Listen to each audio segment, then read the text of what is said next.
នេះគឺលីសយើងនេះគឺប្រឡាក់រួចហើយយើងទុកផ្អាប់វាប្រហែលជា10នាទីទៅហើយចាំយើងយកវាទៅហាល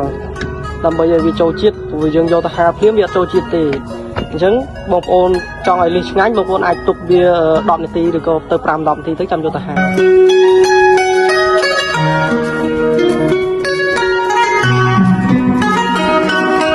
ពីបំផុតលីយើងហាលឆ្អិនហើយបងប្អូនអរគ្នា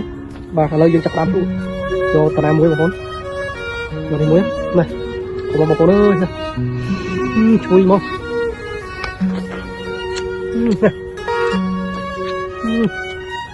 ហែមកបងប្អូនខ្ញុំថាសាច់វាល្អប៉ុណ្ណាសាច់ល្អដល់បងប្អូនណាហ្នឹងណាងាញ់មកណាសាច់របស់នេះដល់កហ្នឹងណាហ្នឹង